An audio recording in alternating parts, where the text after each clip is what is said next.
तो आज की इस वीडियो में हम आधार क्रॉस लिमिट कैसे करेंगे, इस वीडियो में हम यही जानने वाले हैं। जैसा कि आपने थंबनेल में देखा, इस वीडियो को आपको पूरा देखना है, वीडियो को स्किप नहीं करना है। अगर आप वीडियो को स्किप करते हैं तो प्रोसेस जो है आधा अधूरा आपको समझ में आएगा, फिर आप करने की कोशिश करोगे, फिर आपका जो है आधार क्रॉस लिमिट जो है वो सक्सेसफुल नहीं होगा। तो आधार क्रॉस लिमिट हमें कैसे करनी है, इसको जानने के लिए आपको इस वीडियो को पूरा देखना पड़ेगा। हमारे एंड से पूरी कोशिश रहेगी इस वीडियो में सारे पॉइंट्स मैं यहाँ पे बताने वाला हूँ, सारे पॉइंट्स जो है वह यहाँ पे मैं क्लियर करूँगा। तो वीडियो को बिल्कुल कहीं भी स्किप मत करना। होपफुली इस वीडियो के बाद आपको दूसरा वीडियो देखना ना पड़े। तो गाइज, हम सबसे पहले समझने वाले हैं कि आधार क्रॉस लिमिट जो है वो कैसे होता है। आधार क्रॉस लिमिट जो है आधार ऑपरेटर के एंड से भी हो सकता है उसने एंट्री करते वक्त जो है वो गलत डेटा एंट्री कर दी हो, तो इस वजह से भी आधार क्रॉस लिमिट हो सकता है कस्टमर उसको बताने में हो सकता है कुछ बताने में मिस्टेक हो सकता है, मिसकम्युनिकेशन जिसको हम बोल सकते हैं।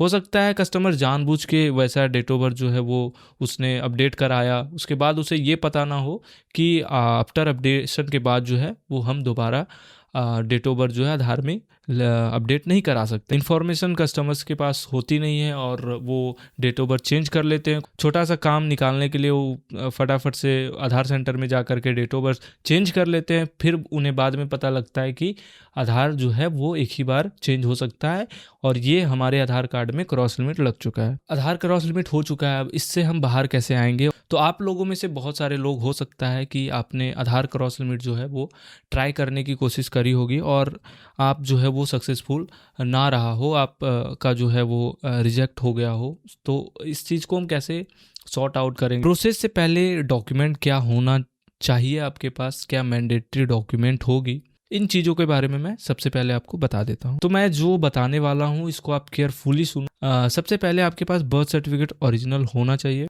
आपने इससे पहले जो लास्ट टाइम आपने डेट ऑफ बर्थ चेंज कराया था, जो कि मिस्टेक हो चुका है या जिस भी कारण से आपका डेट ऑफ बर्थ गलत हुआ है, उस बर्थ सर्टिफिकेट से दोबारा आपको क्रॉस लिमिट नहीं करानी है। इन बातों को आपको ध्यान में रखनी है। सबसे पहली बात आपको क्या करना होगा, आपको दोबारा से बर्थ सर्टिफिकेट बनाना होगा नया। आप जैसे ही दोबारा बर्थ सर्टिफिकेट बना लेते हो तो आपका बर्थ सर्टिफिकेट जो है आपके पास आ जाता है। अब आप बर्थ सर्टिफिकेट कैसे बनाओगे, इन चीज़ों के बारे में मैं अलग से सेपरेट वीडियो बना दूंगा। वहाँ पे आप समझ सकते हो कि हम बर्थ सर्टिफिकेट कैसे अप्लाई करते हैं या कहाँ से बना सकते हैं। आप अर्बन एरिया में हो, अगर नगर निगम है तो नगर निगम के थ्रू आप बना सकते हो।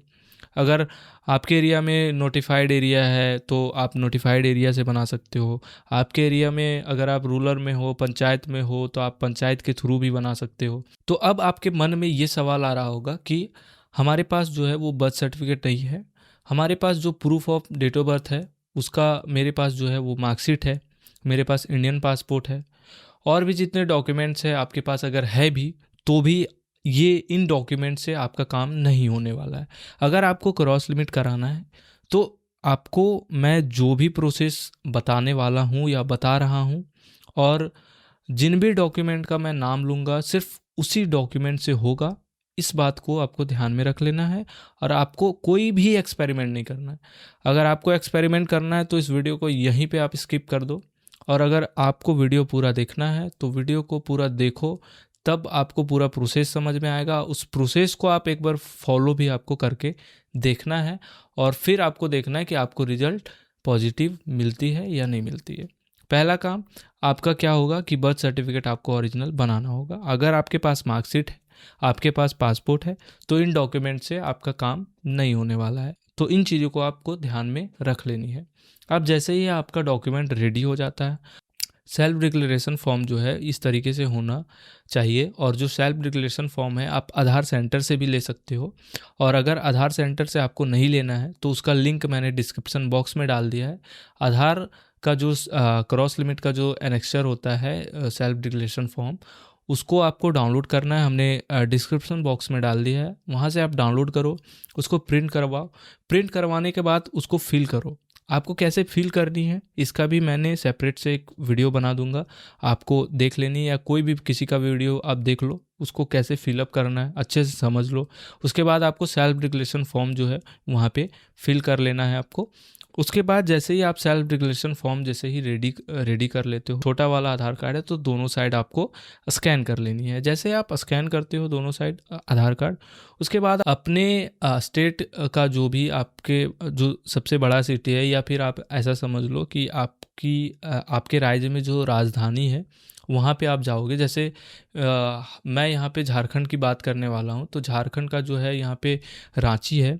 तो रांची मेरा जो है वो रीजनल ऑफिस है। तो सबसे पहले आपको जो है ना अपना रीजनल ऑफिस आपको जाना पड़ता है। अगर आप रीजनल ऑफिस जाते हो तो वहाँ से काम आपका जो है वो स्मूथली और फास्ट होता है। अदरवाइज़ आप मेल भी कर सकते हो। मेल कैसे करोगे आगे इस वीडियो में मैं बताने वाला हूँ। सबसे पहले मैं आपको फिजिकली कैसे करना है इन चीज़ों के बारे में मैं आपको पूरा प्रोसेस बताने वाला हूँ। तो सबसे पहला जो काम होगा, इन डॉक्यूमेंट को आप जैसे रेडी करते हो तो सबसे पहले आपको जाना है अपना रीजनल ऑफिस। आप जैसे ही रीजनल ऑफिस जाते हो, आपको रीजनल ऑफिस अगर ढूंढना है तो साइड में आपको दिख रहा होगा कि आप कैसे जो है वो रीजनल ऑफिस ढूंढ सकते हो। UIDAI के वेबसाइट में जाओगे, सबसे नीचे जो है स्क्रॉल डाउन करोगे, आपको नीचे ही सारे रीजनल ऑफिस स्टेट वाइज आपको सेलेक्ट करके आपको फाइंड आउट करने का ऑप्शन देखने को मिल जाता है। वहाँ से आप जो है रीजनल ऑफिस जो है अपना एड्रेस और हेल्पलाइन नंबर, फ़ोन नंबर सारा आप वहाँ से ढूंढ सकते हो। वहाँ पे एक आधार इनरोलमेंट सेंटर होता है, वहाँ पे आपको सबसे पहले इनरोलमेंट कराना है। वहाँ पे आपको जाके बोलना है कि हमारे आधार कार्ड में जो है वो क्रॉस लिमिट हो गया है, हमने ओरिजिनल बर्थ सर्टिफिकेट बनवा लिया है फिर से दोबारा। उसके बाद हमने SOP जो है अपना सेल्फ डिक्लेरेशन हमने लाया है, उसको अटैच कर दिया हमने। आधार कार्ड भी मैं लाया हूँ। उसके बाद आपको सारा डॉक्यूमेंट्स उसको दिखा देनी है। दिखा देने के बाद आपको उसको बोलना है कि ये मेरा एक्सेप्शन केस में आता है, DOB के एक्सेप्शन केस में मुझे यहाँ पे DOB क्रॉस लिमिट करानी है। उसके बाद वहाँ पे जो आधार इनरोलमेंट ऑपरेटर होता है वो आपका इनरोलमेंट करेगा। इनरोलमेंट करने के बाद आपको एक स्लिप देगा।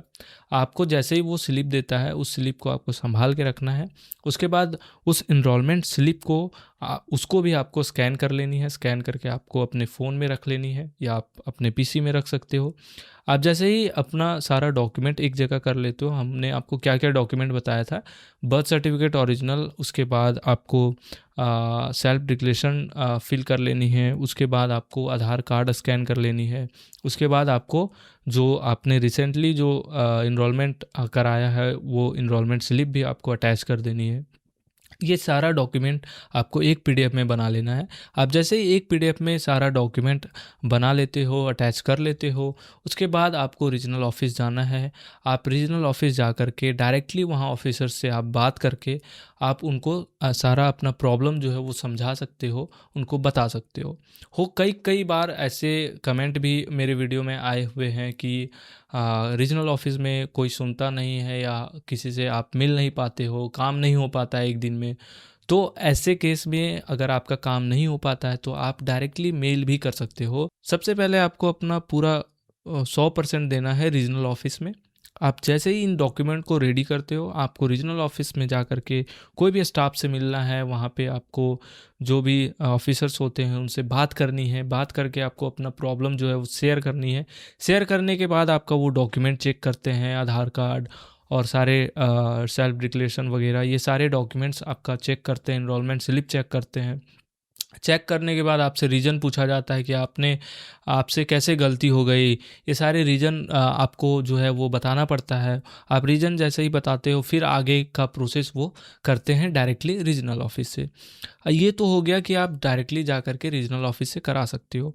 अब मैं आपको दूसरा ऑप्शन भी बताता हूँ। जैसे आप इनरोलमेंट करा लोगे, उसके बाद आपको अगर रीजनल ऑफिस में काम नहीं हो पा रहा है तो आप क्या करना, आपको सीधा जा कर के मेल करना है। मेल आपको स्क्रीन में दिख रहा होगा। अगर आपका रीजनल ऑफिस है तो रीजनल ऑफिस का अलग अलग मेल होता है। आप कैसे निकालोगे, UIDAI के वेबसाइट पे जाओगे, सबसे नीचे आपको वहाँ पे ऑप्शन देखने को मिल जाता है, नंबर, ईमेल ID, ये सारी चीज़ें आपको वहाँ पे देखने को मिल जाता है। आप वहाँ से ईमेल ID को कॉपी करना। कॉपी करने के बाद आपको वहाँ से आपको अपने Gmail से मेल करनी है।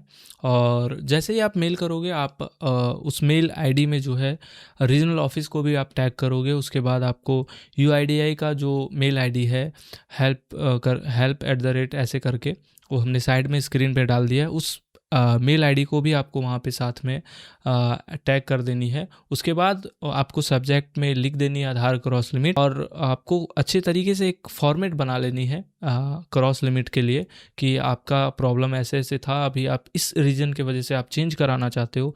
सारा आप जो है वो आप गूगल से भी आप फॉर्मेट ढूंढ सकते हो, या चैट जीपीटी पे या एआई से जा करके आप प्रॉम्प्ट दे करके आप एक फॉर्मेट भी निकाल सकते हो। तो जैसे ही आप एप्लीकेशन लिखोगे, लिखने के बाद आपको जो है डॉक्यूमेंट अटैच करनी है। डॉक्यूमेंट में आपको क्या क्या होना ज़रूरी है, एक पीडीएफ में आपका बर्थ सर्टिफिकेट होना ज़रूरी है, एसओपी सेल्फ डिक्लेरेशन होना ज़रूरी है, उसके बाद आपका आधार कार्ड रहेगा, इनरोलमेंट स्लिप रहेगा। ये सारा एक पीडीएफ में आपका रहेगा और एक पीडीएफ में आपको अटैच कर देनी है। उस जब आप मेल सेंड करोगे तो वहाँ पे आपको अटैच कर देना है।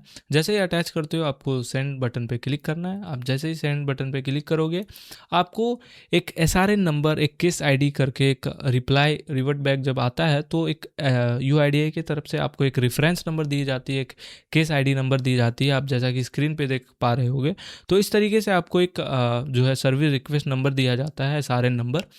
तो ये एसआरएन नंबर को आपको रखना है और आप ऑनलाइन जो है यूआईडीएआई के पोर्टल पे भी जा करके अपना स्टेटस चेक कर सकते हो। 1947 पे भी आपको कॉल करना है। कॉल करने के बाद आपको वहाँ भी आप जैसे मेल करे हो, उस मेल में जो भी आप प्रॉब्लम शेयर करे हो या जो भी आप लिखे हो उसमें सेम आपको 1947 पे भी बताना है। आपको ये भी बताना है कि मेरा जो है वो क्रॉस लिमिट हो गया, ये सारी चीज़ें आपको बतानी है। वो आपका जो है वो कंप्लेन आगे रेज कर देंगे और आपको वहाँ से भी एक कंप्लेन नंबर, एसआरएन नंबर मिलता है। आप जैसे ही मेल करोगे 1947 पे बात करोगे, उसके बाद आपको दोबारा कुछ भी नहीं करना है। दोबारा उसके बीच में ना ही रीजनल ऑफिस आपको जाना है, वहाँ पे दोबारा कोई भी चर्चा नहीं करना है, कोई भी डॉक्यूमेंट आपको नहीं देना है, इस टॉपिक पे बात ही नहीं करनी है। आपको मेल का वेट करना है, मेल में क्या रिप्लाई आता है उसका वेट करना है आपको एक एसआरएन नंबर मिल जाता है, एसआरएन नंबर के थ्रू भी अपना स्टेटस आप चेक कर सकते हो।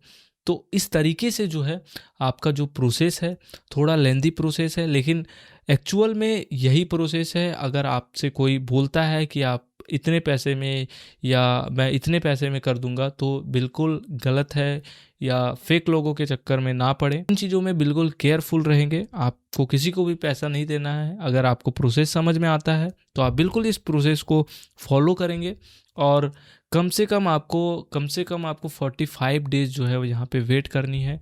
तो रीजनल ऑफिस के एंड से भी आपको देखना पड़ेगा कि बहुत ज़्यादा समय लग जाता है, तो लगभग 45 डेज यहाँ पे आपको वेट करनी है। यहाँ पे कोई भी आपको जल्दबाजी नहीं होनी चाहिए, क्योंकि आपने कराने वक्त कभी सोचा नहीं या ऐसे ही मिस्टेक आपने कर दिया, तो थोड़ा सा तो आपको झेलना पड़ेगा और थोड़ा सा वेट भी करना पड़ेगा। तो आपको इस प्रोसेस को बिल्कुल पूरा बारीकी से समझ लेना है। और वीडियो अगर समझ में नहीं आता है, दोबारा आप वीडियो देखो, पूरा प्रोसेस समझो, और प्रोसेस समझने के बाद इस प्रोसेस को फॉलो करो। मेल आईडी कहाँ करना है, कैसे करना है, ये सारी चीज़ें मैंने साइड में स्क्रीनशॉट के साथ आपको समझाया है। तभी वीडियो में कुछ रह जाता है, कुछ समझ में नहीं आता है, तो आप सीधा हमसे कमेंट बॉक्स में पूछ सकते हो और मैं ज़रूर से रिप्लाई दूंगा। और आज की इस वीडियो में इतना ही, फिर मिलेंगे नेक्स्ट वीडियो में। तब तक हमारे साथ सीखते रहिए, बढ़ते रहिए। Thank you.